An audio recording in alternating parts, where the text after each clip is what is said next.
Eu voltei. Voltei, aí eu vou chamar ele. Já deve estar entrando aí de novo. Quando o assunto assim vamos dizer assim, pesado, geralmente acontece essas coisas. Eu já prestei atenção já.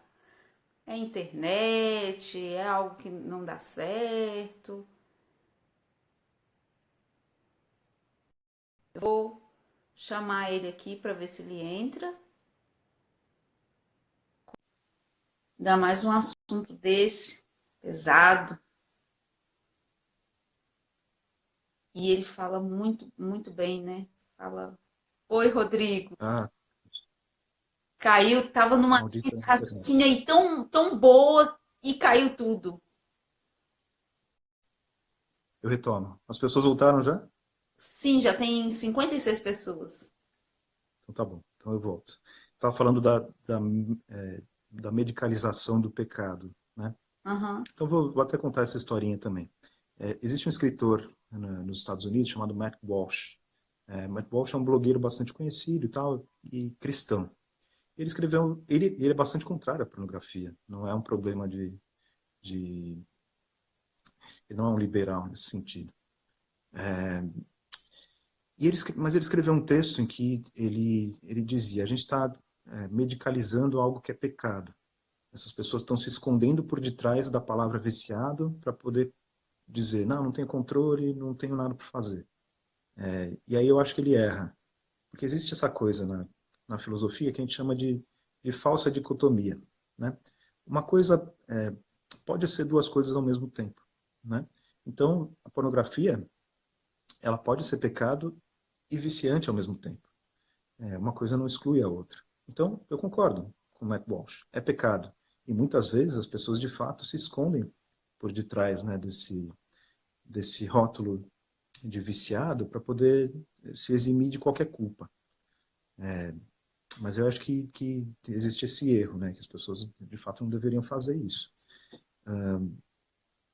Mas quanto à questão do vício, hoje o Matt Walsh está totalmente desconectado daquilo que se entende como vício, porque e aí quem vai falar sobre isso? Não sou eu, não é o Matt Walsh, não são os blogueiros, não são os escritores, é a comunidade médica.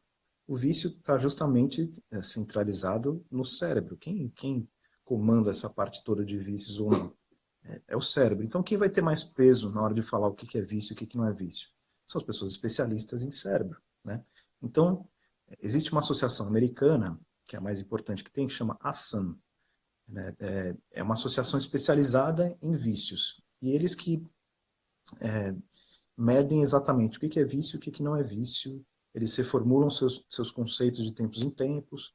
E em 2011, eles chegaram num consenso de que a gente não pode mais considerar vício apenas algo que envolva uma substância exterior.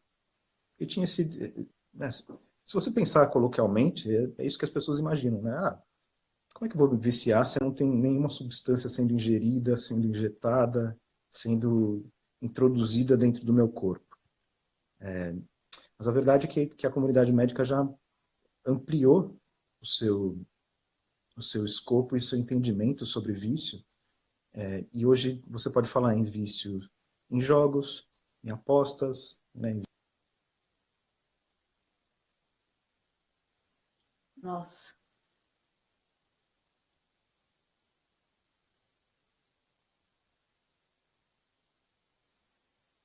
travou, gente. Pra mim tá travado ele aqui.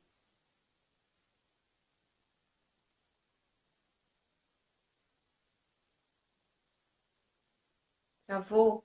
Vocês conseguem me ouvir? É ele que tá caindo, a conexão dele que tá caindo, né?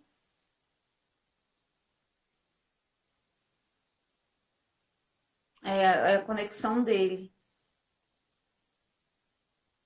Sim, uma pessoa disse, se fosse bobagem, não travava, tenho certeza.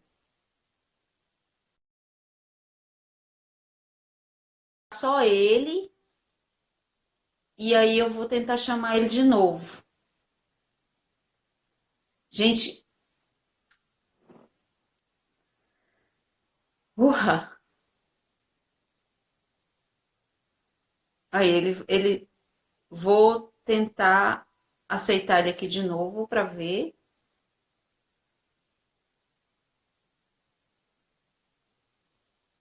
Vamos ver se vai. Oi, Rodrigo, Tentei. novamente. Vou tentar só agora no 4G. Vamos ver se funciona. Agora eu tô ouvindo meu retorno, Assim, tá bem estranho. é um tema pesado, Rodrigo, então você sabe que você vai enfrentar aí muitos percalços para falar disso, né? Pode ser. Deixa eu baixar um pouquinho aqui. Pronto. Estava falando então sobre a associação médica e o que a comunidade médica entende hoje, né, sobre vício. Existia um argumento bastante comum que falava, mas se você não morre, caso você retire a substância, se você não morre de abstinência, não é um vício. Mas é um argumento bastante absurdo, porque você não morre de abstinência de cocaína, por exemplo. Você não morre de abstinência de nicotina, por exemplo. E dificilmente as pessoas diriam, não, essas não são substâncias viciantes. A pornografia entra então nesse mesmo balaio. E aí por que a pornografia vicia? Porque a substância é produzida pelo seu próprio cérebro, não precisa de uma substância que vem de fora. Não precisa ser exógena, né? Ela é produzida no seu próprio cérebro e seu cérebro fica viciado naquilo. Então existe a substância, de algum modo. Mas no fundo não importa. O que importa é que ela dispara esses mecanismos de vício e o seu cérebro se comporta exatamente como o cérebro de um viciado em qualquer outra coisa. E hoje existem mais de 40 estudos que entendem que acontece exatamente isso com o viciado em pornografia. Nesses estudos de mapeamento cerebral, Rodrigo, e o pessoal está falando que está com eco. Tá com Meu eco. Deus. Abaixa um pouquinho. Deixa eu tentar desligar o fone, talvez. Isso. Tá melhor agora? Tá. Agora eu me ouço quando eu falo. Repetindo, tipo sanduíche. Você fica muito confusa por causa disso. Peraí, deixa eu Se baixar um você pouquinho. desligar o fone, não, você não consegue, Rodrigo? Eu desliguei já. Desligou? Eu acho que eu O tô pessoal ouvindo tá falando, o meu áudio do seu vídeo. o pessoal tá falando que é só você abaixar um pouco o volume, Tá no mínimo aqui. tá? Peraí. Vamos tentar de novo.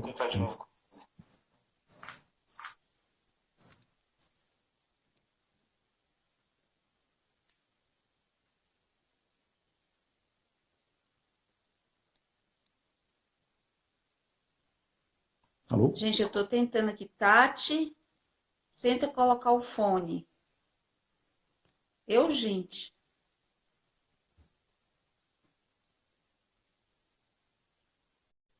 Você tá me ouvindo, Rodrigo? Tô te ouvindo. Mas eu não ouço no fone. Por algum motivo eu tô ouvindo só no celular.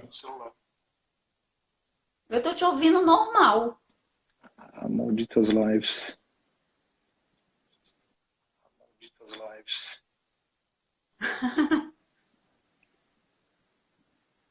É Melhorou conexão, agora? o pessoal tá dizendo.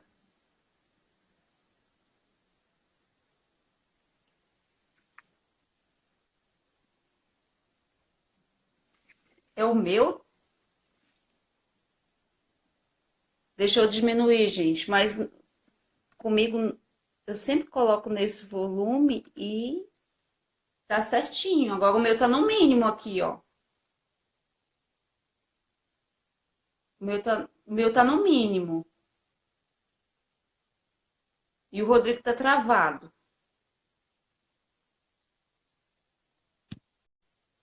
Pronto. Agora fala, Rodrigo, para eu ver se eu te escuto.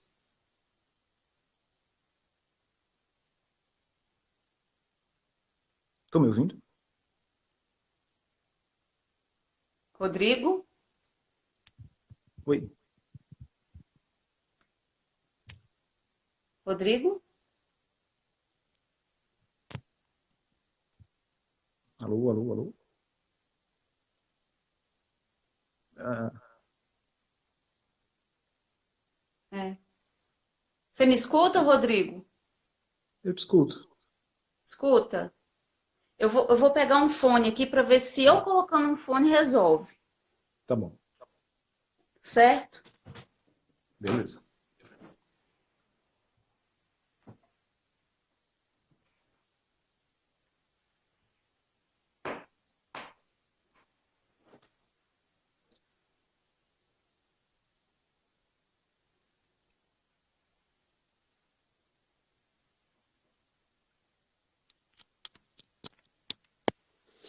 Me escuta? Estou te ouvindo. Tá me ouvindo bem? Tô. Então agora Você eu me acho ouve? que sim, escuto bem. Legal. Retomo então? Pode? Vamos ver o que o Legal. pessoal Então, fala aí. as pessoas estão vindo? Sim. Rodrigo sem eco. Bom sinal. Então, vamos continuar pelos próximos 10 minutos. Vamos. Eu acho que o que as pessoas precisam entender é que a gente precisa usar a nossa sexualidade da maneira que ela foi formulada. Então, em que mundo a gente quer viver? A gente quer viver num mundo onde as pessoas se utilizam como objetos, que elas enxergam as outras pessoas como objetos com simples prazer momentâneo? Ou você quer viver num mundo em que as pessoas se enxerguem como pessoas? Isso parece uma noção bastante óbvia e todo mundo vai falar, não, eu quero a segunda coisa. Mas não é tão óbvio assim. É difícil você defender a dignidade de uma pessoa que visivelmente não está se tratando de modo digno. Não sei se vocês conseguem entender isso. Então, pensa num... Vou tentar dar um exemplo aqui. Tem uma doença que vocês devem conhecer, onde as pessoas comem desenfreadamente. Eu não estou nem falando de um descompasso alimentar que de vez em quando a gente tem. Estou falando daquela doença que as pessoas não têm nenhum controle e elas podem comer sem parar durante muito, muito tempo.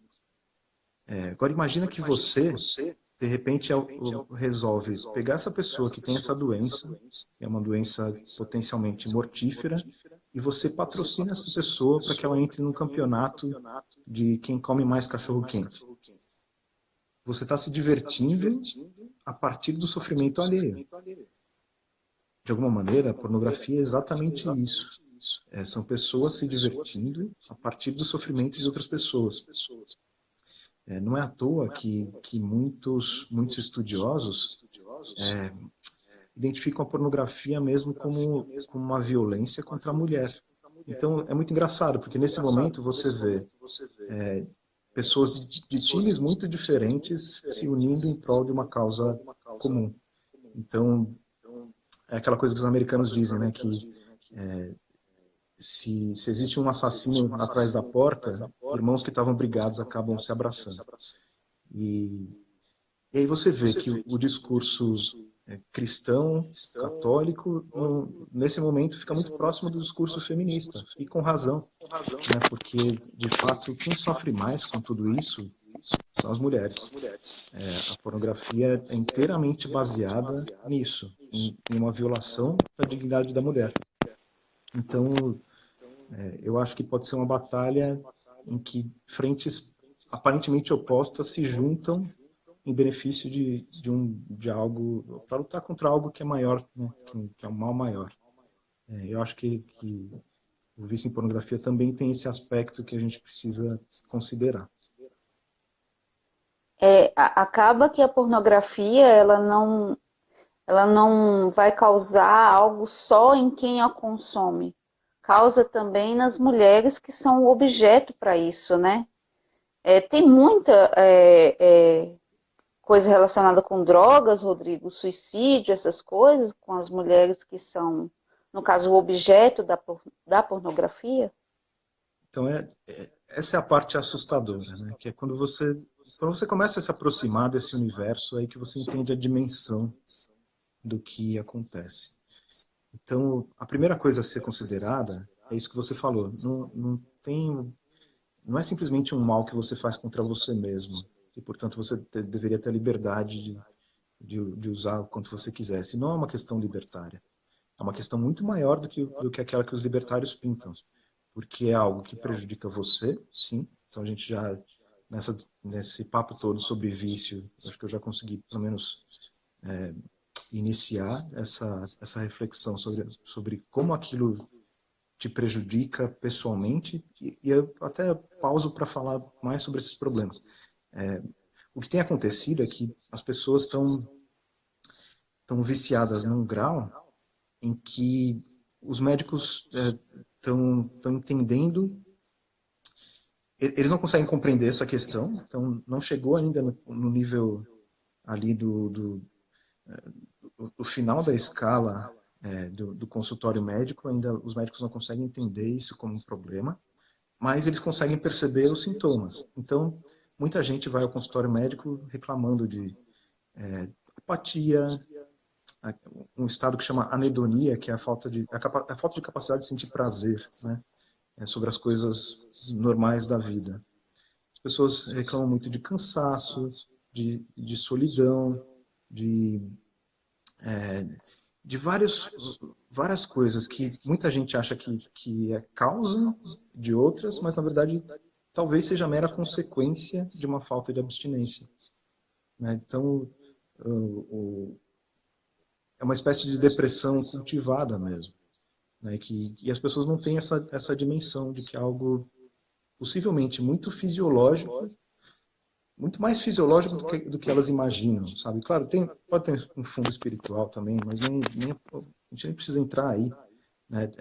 Eventualmente tem muita gente sendo medicada contra depressão, contra TDAH, contra vários desses distúrbios psíquicos, mas na verdade o único remédio que ele precisa é abstinência, é sair desse mundo. E aí agora uma pessoa, Mari, né, pergunta sobre o desempenho sexual.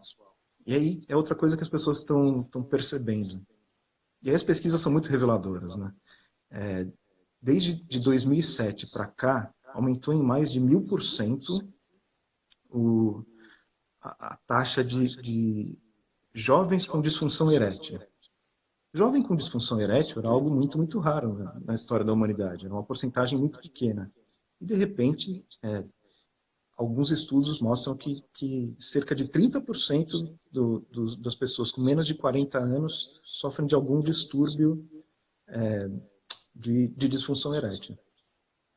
O que mudou exatamente de 2007 para cá? Foi justamente isso que eu falei. O acesso gratuito, massivo, em alta velocidade de pornografia. Não era algo que existia antes. Antes, para você consumir pornografia, você tinha toda uma barreira social, por exemplo. Você tinha que ir à banca de jornal, o jornaleiro conhecia você, conhecia a sua família, você tinha que gastar dinheiro, tinha que sair da sua casa. E aí você tinha uma revista. De repente, chega em 2007, você tem o que existe de mais... É como dar crack para uma criança. É exatamente a mesma coisa.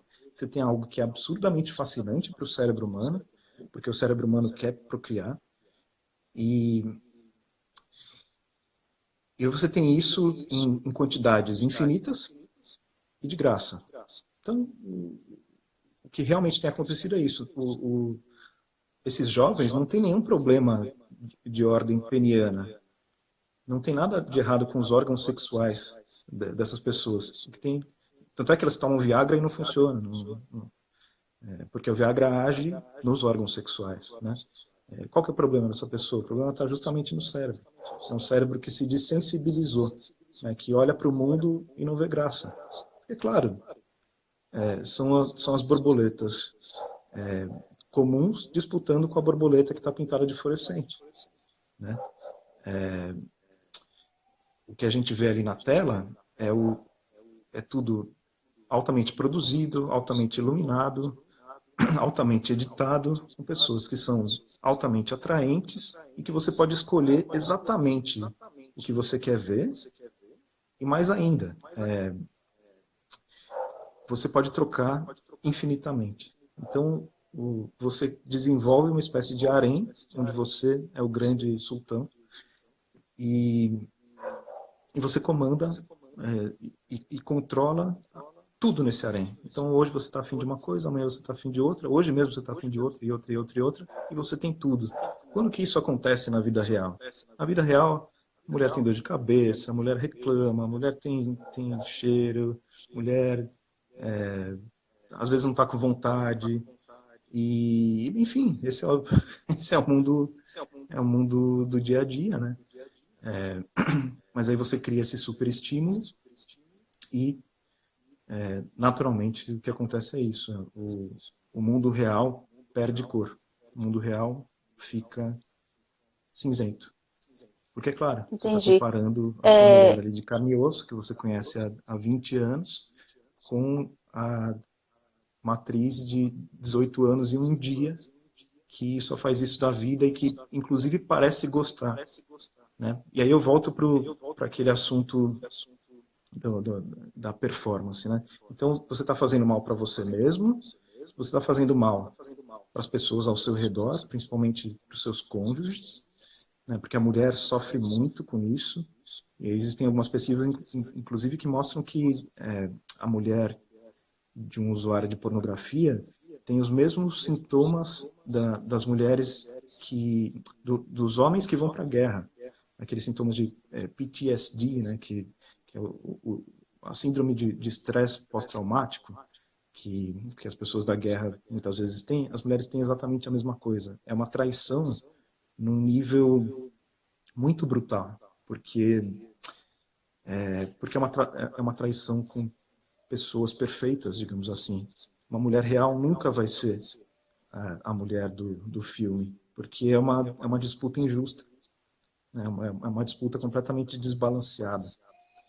Esse é o segundo aspecto, então, esse aspecto mais do seu círculo, né? Mas existe um terceiro aspecto, que é um aspecto social. Hoje, você não tem nenhuma garantia de que aquilo que você está vendo na tela não seja um estupro, por exemplo. Por quê? Porque a indústria do tráfico de pessoas é totalmente conectada com a indústria pornográfica, para começar. E a gente não tem essa dimensão. Você fala, caramba, tráfico de pessoas, né? A verdade é que existem centenas de milhares de pessoas sendo abusadas nesse exato momento e existe um jeito muito bom de você capitalizar em cima de um abuso, que é justamente filmar e vender, né? Então, aquilo que você está vendo pode ser um estupro real e de repente você está ali estimulando e financiando, patrocinando essa violência máxima contra a vida de alguém. Então, quando as pessoas vêm falar comigo, falam, poxa, mas como me libertar desse vício e tal, tem muitos passos aí que, inclusive, a gente pode até conversar, mas eu acho que essa dimensão precisa estar muito clara. Você realmente quer ser um patrocinador disso? Você realmente quer se unir às pessoas mais sujas desse mundo? Pessoas que sequestram as outras, que aprisionam as outras, normalmente em países pobres, né? Então, a gente vê muito no Brasil, sim, e muito no Sudeste Asiático, por exemplo, Filipinas, tudo mais, mas também acontece nos grandes centros, não foge de nenhum lugar, está muito bem espalhado no mundo todo. E mais, é uma indústria também muito conectada com a indústria de pornografia infantil. Então, existem alguns dados. Os dados em torno da pornografia são muito, muito difíceis de serem capturados, né? Porque a produção é barata, então você pulveriza a produção. Dia desse eu descobri que tem um estúdio aqui em Santos, inclusive, que fica, sei lá, 4 quadras da minha casa. Eu nunca tinha tido nenhuma ideia. Uma portinha num prédio, não sei o quê, e é um estúdio que exporta filmes de escatologia para o mundo todo. Então a produção é muito barata, a produção em massa, sempre tem novidade, porque as pessoas continuam fazendo 18 anos, né? E, e muita coisa acontece por debaixo dos panos, não é declarado. Você tem muitos desses sites estão hospedados em paraísos fiscais, então é sempre muito difícil de mensurar. Mas a gente tem alguns dados. Por exemplo, aquele que diz que só nos Estados Unidos a pornografia já é responsável por uma receita maior do que a NFL, a NBA e a NBL, que são as ligas de futebol americano, basquete e beisebol. Ligas imensas. Para vocês terem uma ideia, o maior time de futebol americano dos Estados Unidos, o Dallas Cowboys, foi comprado há coisa de 3 décadas por 190 milhões de dólares. A indústria da pornografia só nos Estados Unidos gerou 13 bilhões de dólares. Então é muitas e muitas e muitas vezes mais do que o preço do time mais valioso dos Estados Unidos. Num ano só. Um dado recente também, a indústria da pornografia infantil movimentou coisa de 3 bilhões de dólares no mundo. Então, você está movimentando essa grana porque tem gente usando, né? Tem gente consumindo. E você quer se associar a essas pessoas, aí você fala, mas eu nunca consumiria isso. Eu tenho meus limites. Você não sabe seus limites. E aí vem outro aspecto muito importante do vício, é que o vício não tem limites. Você sempre vai precisar de uma dose maior, de uma dose maior, de uma dose maior. A diferença é que você não tem overdose. Então, você não pode cheirar 100 gramas de cocaína numa noite porque você vai morrer. Mas você consegue, justamente por causa desse efeito Coolidge, que faz com que seu corpo queira mais, queira mais, queira mais, queira mais, você consegue se masturbar durante muitas horas, por exemplo, e consumir durante muitas horas, durante semanas e meses e anos. Então, mas aí quando você tem essa desensibilização, você precisa de uma dose maior. E o que é a dose maior, no caso? Não é exatamente um tempo maior, é justamente a gravidade e a diferença daquilo que você estava acostumado a ver. Então, acho que quase todo mundo da nossa geração teve um pouco dessa experiência, infelizmente. Que era, quando a gente estava ali nos anos 80, 90, tinha os vídeos eróticos na Bandeirantes, tinha a revista Playboy. Não são nada meritórios, não estou defendendo eles. Mas eles eram, com certeza, muito mais suaves, mas uma porta de entrada muito poderosa também. Mas o que mostrava ali tinha uma dose muito maior de erotismo do que de pornografia, alguns podem defender. Hoje, isso aí você vê no YouTube à tarde, no YouTube Kids. Já não anima ninguém ver uma mulher sem blusa, por exemplo, porque as atrizes já estão sem blusa, as cantoras já estão sem blusa 100% do tempo.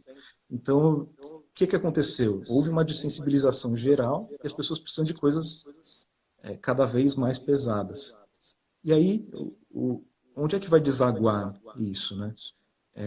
É o fato de que as nossas crianças estão consumindo coisa cada vez mais pesada.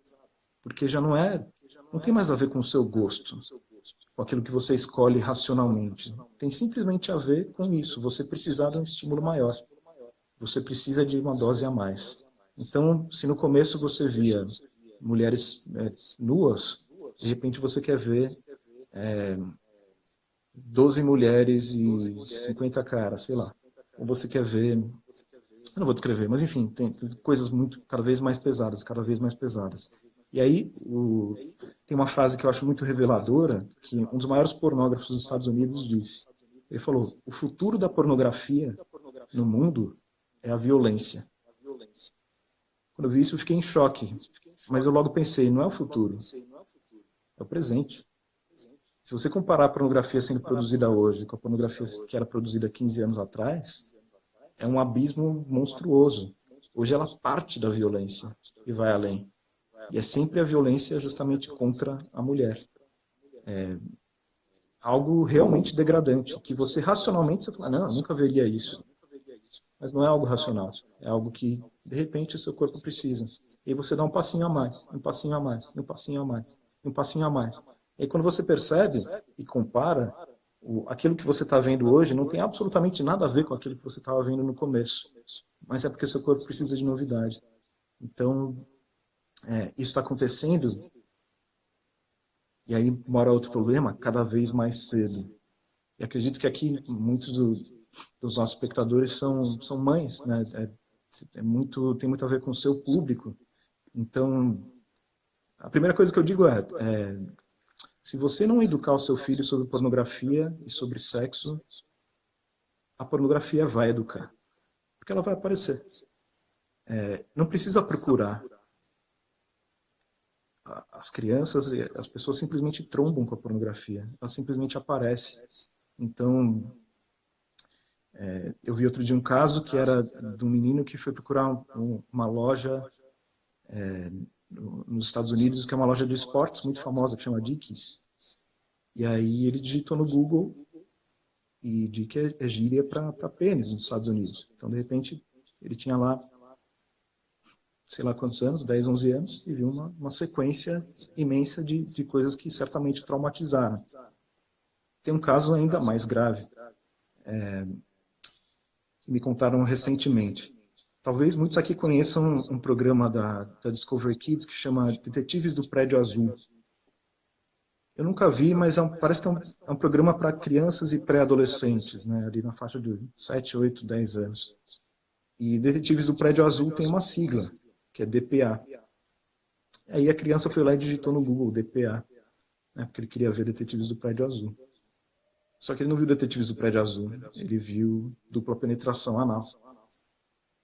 E com 7 anos de idade. Então, os pais perceberam que de repente a criança estava muito sensível, ela chorava, não queria ir à escola, porque simplesmente ela teve sua sexualidade violada. Você não precisa ser estuprado para você ser violado. Basta que você tenha a sua sexualidade violada, basta que você seja testemunha de algo ou vítima de algo que não é adequado para a sua maturidade. E, de repente, aquilo vai ter uma marca profunda, né, na sua educação, na sua formação. Você vai ter que lidar com isso. E o problema é esse, que a pornografia vai entrar, de algum modo. Então, por isso que os pais precisam ficar cada vez mais atentos, né, para que eles possam, de algum modo, coibir e, ao mesmo tempo, educar. Né? E para isso eles precisam entender, antes de tudo, né, o perigo disso tudo. E aí, no fundo, minha fala acho que tem muito a ver com isso, assim, para que a gente possa... Eu acredito muito na educação, realmente acredito. Eu sou editor de livros, eu produzo documentários, eu acredito que as pessoas precisam entender dos problemas contemporâneos. E acho que quanto mais a gente espalhar esse tipo de mensagem, mais as pessoas vão justamente conseguir se blindar e vão conseguir evitar que isso aconteça, porque a tendência é que de algum modo aconteça, porque hoje em dia tá no seu bolso, né? Tá a um clique de distância e é de graça. Então, possivelmente vai ter um amiguinho que vai mostrar, alguém na escola vai mostrar, ou a pessoa vai trombar sem querer. Então, se a gente puder ter filtros e mecanismos de coibição disso tudo, melhor. Rodrigo, uma pergunta que eu queria fazer para você. Você falou aí da dessensibilização, né?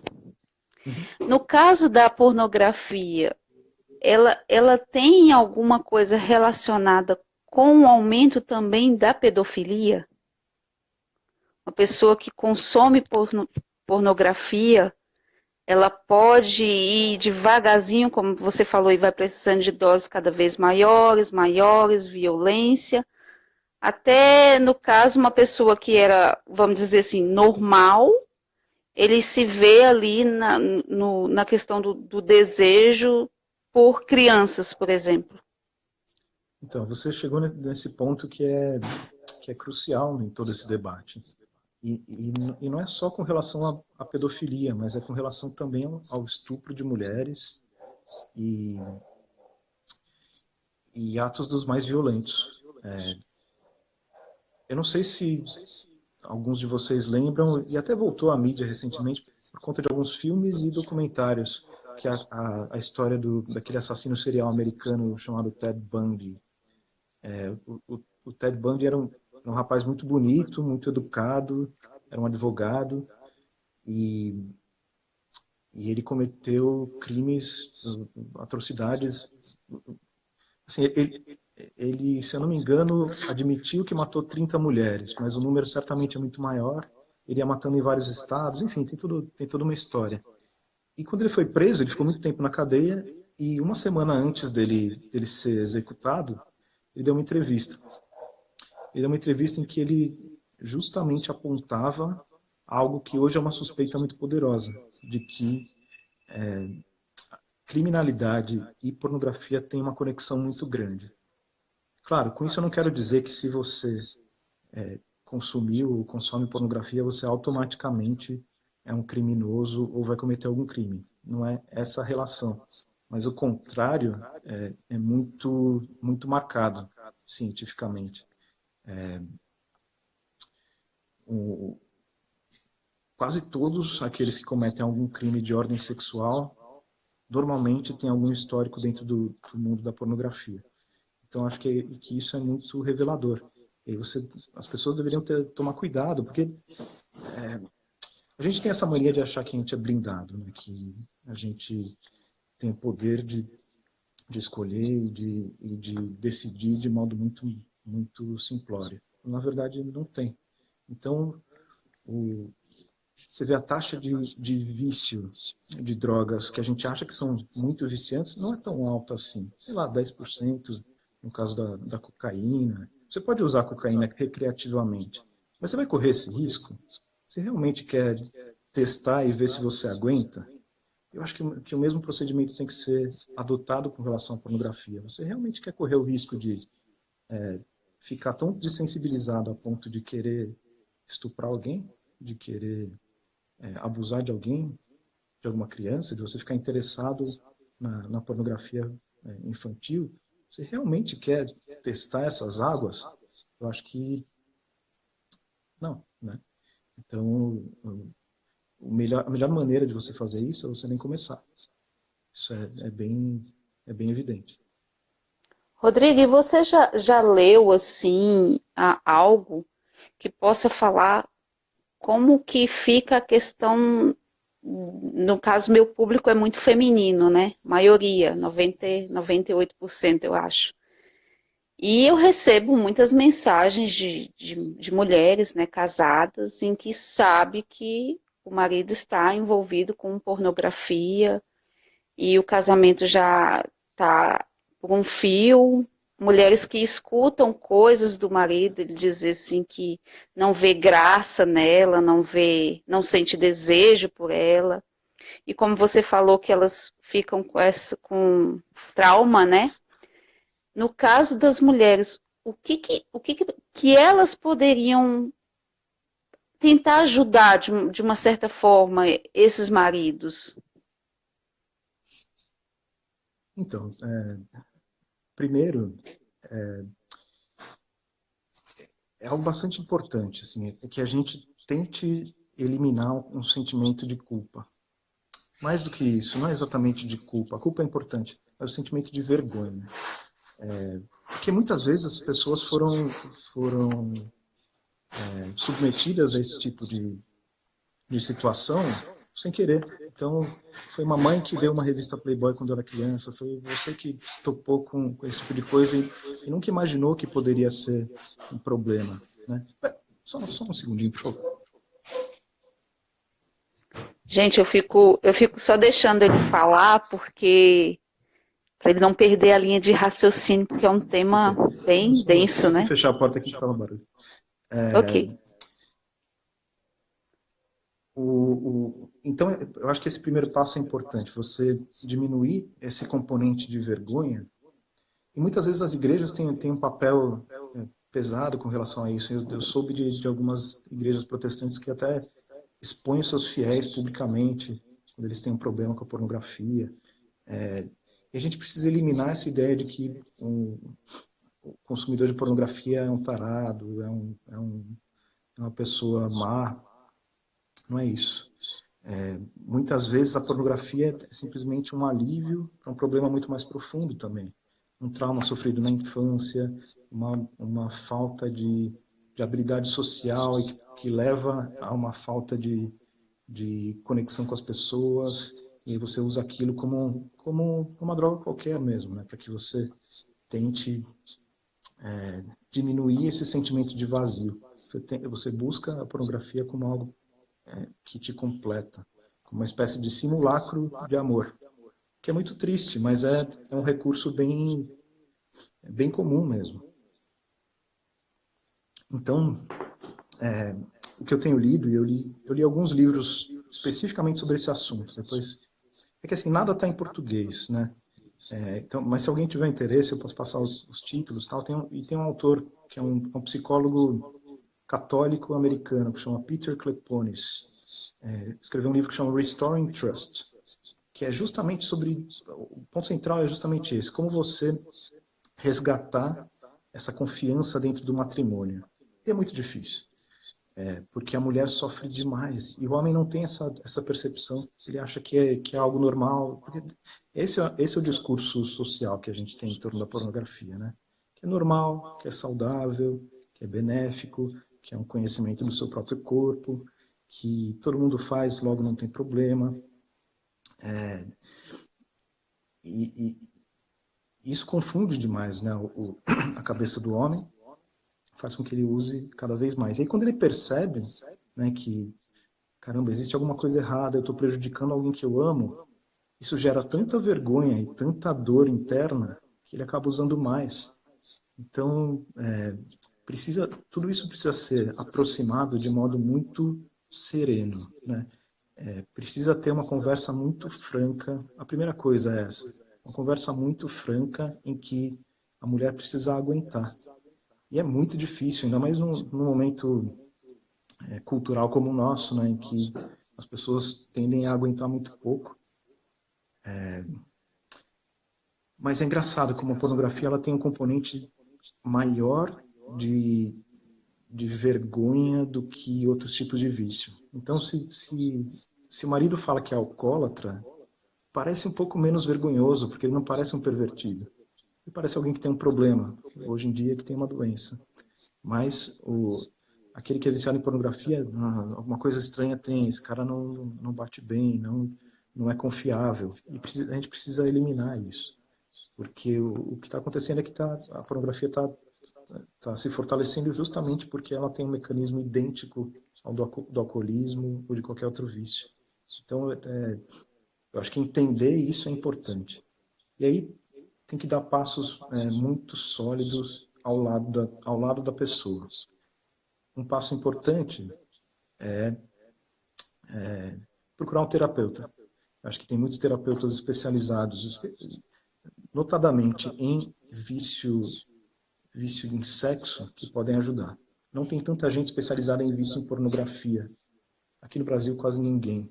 Na verdade, acho que ninguém mesmo. Mas é algo que vai chegar. Enquanto isso, a gente precisa se virar. Então, os especialistas em sexualidade podem ajudar. Podem. É preciso investigar também. Porque ele pode vir exatamente com o discurso oposto, de que não é bom, e usem para apimentar o seu relacionamento. Né? Mas buscar uma terapia é importante. Eventualmente, buscar algum grupo de apoio. E esses já existem. Provavelmente na sua cidade ou na sua região tem algum grupo de apoio em viciados em sexo e viciados em pornografia, normalmente juntos. E essa faceta social é muito importante, porque você falar sobre o seu problema é muito importante. A Igreja Católica sempre teve essa percepção. Não é à toa que a confissão é falada, né? Você não faz a confissão por pensamento. Você chega num padre e fala.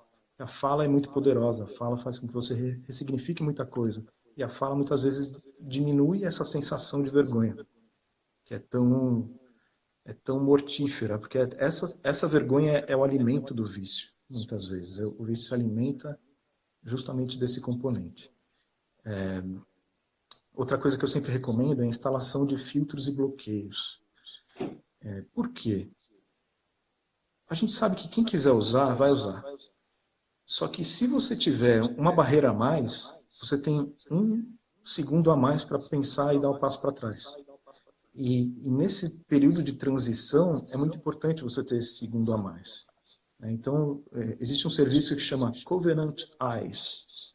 É um serviço americano de filtros, bloqueios, e ele adiciona uma camada mais interessante ainda, que é ele não só bloqueia os sites, como ele avisa alguém que você tentou entrar no site. Então você determina lá, pode ser sua esposa, mas de preferência não. Seria interessante que fosse alguém do mesmo sexo que a pessoa, mas alguém de muita confiança que vai ser uma espécie de fiscalizador e de parceiro nessa jornada. Esse aspecto de ter um terceiro, ele é muito poderoso também. Os estudos demonstram isso. Agora, se você for também religioso e religiosa, fortificações são muito poderosas também. Então, jejum, oração, esse tipo de manifestação mais do dia a dia mesmo, com certeza tem muito poder. A Bela está pedindo o Rodrigo, site de novo. O site isso. chama Covenant Eyes. C-O-V-E-N-E, não, Covenant, N-A-N-T, Eyes de olho, E-Y-E-S, Covenant Eyes. Hoje é o melhor serviço que eu conheço de bloqueio. Ele é pago, mas vale a pena.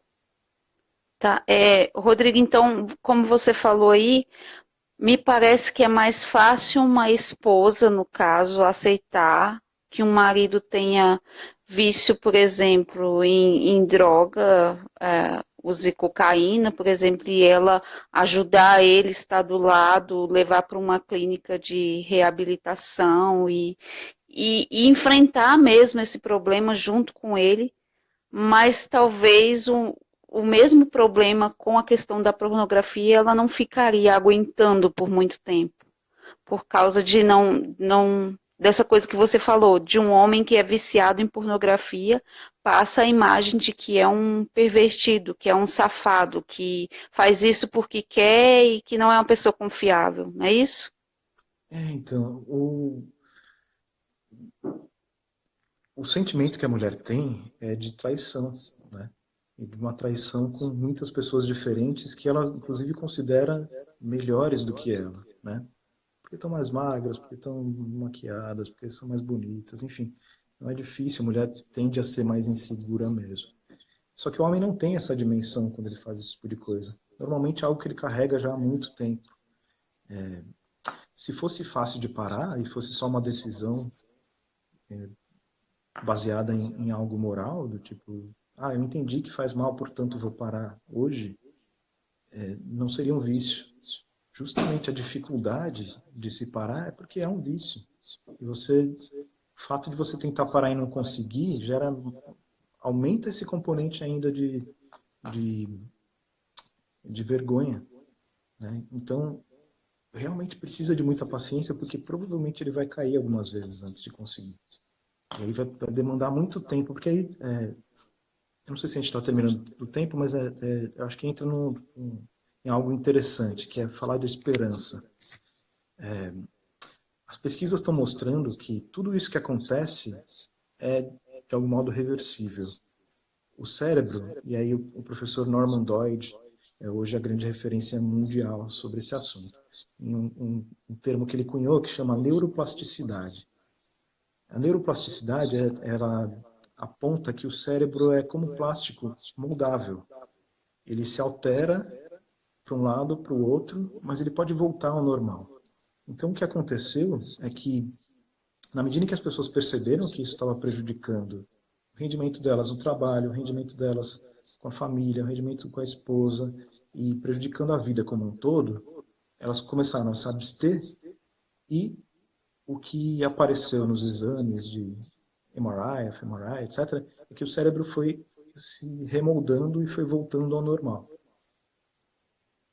A rapidez de se voltar ao normal ou não varia em função do grau de vício da pessoa. Então, existe ali na internet, nos movimentos de abstinência, muita gente que fala em torno de 3 meses para você já experimentar a sua vida ganhando colorido novamente.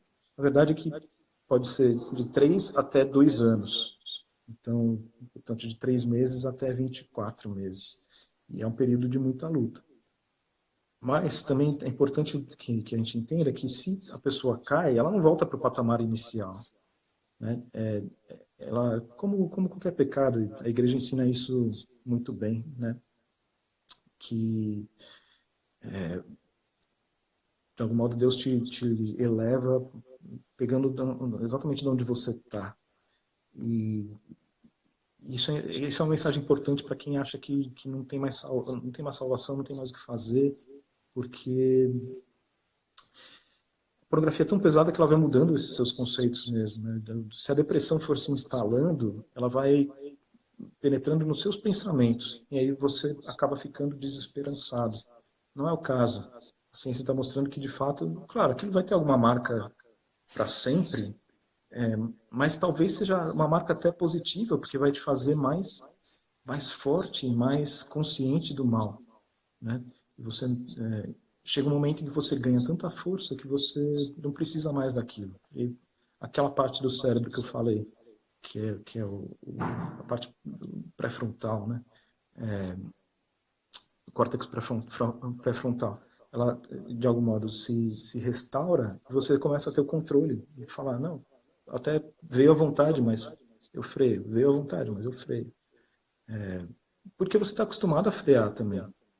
Se dependesse da mera vontade dos homens, os homens sairiam transando com todas as mulheres da rua. A gente sabe disso. Nosso desejo é infinito. Então a gente passa o dia inteiro freando, freando, freando, freando.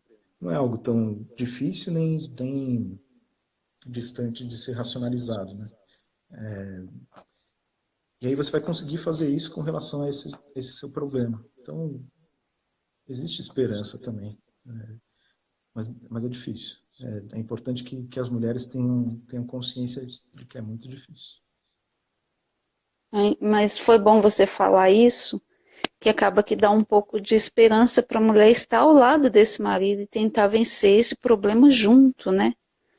E eu acho que essa questão que você aborda de colocar a coisa no campo científico acaba que atrai mesmo os homens a ver, peraí, que tem um problema nisso aí. Porque quando a mulher chega e fala só no sentido é pecado, eu acredito que isso para um homem que já está viciado, que já está anestesiado, ele vai falar, isso é coisa de mulher beata da igreja, né? Tem nada a ver isso aqui não. E quando ele vai percebendo que isso, eu li um texto que fala que mexe com a massa cinzenta, né? Uhum.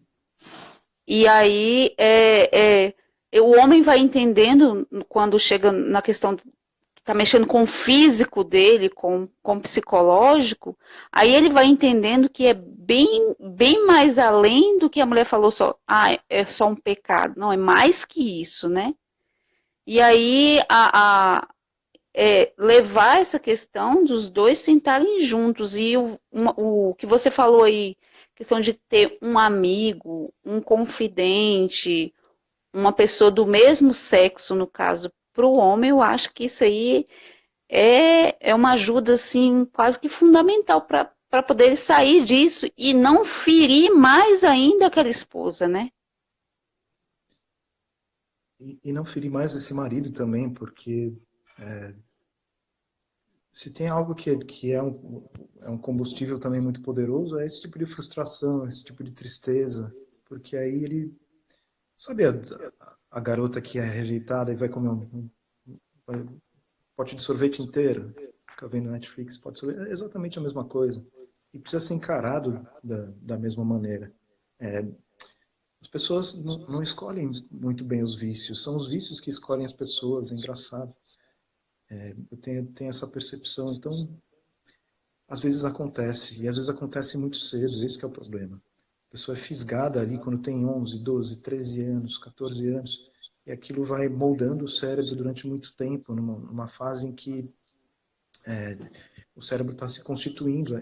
Essa área do cérebro, o córtex pré-frontal, só termina de se desenvolver aos 27 anos. Então, justamente quando ela está crescendo e está se desenvolvendo, quando a pessoa está virando adulta, de fato, adulto é isso, né? Você escolher algo que você não quer fazer. E justamente quando então ela está se formando nisso, ela está se infantilizando cada vez mais. E não está se formando isso na cabeça dela. E muitas vezes não é culpa dela.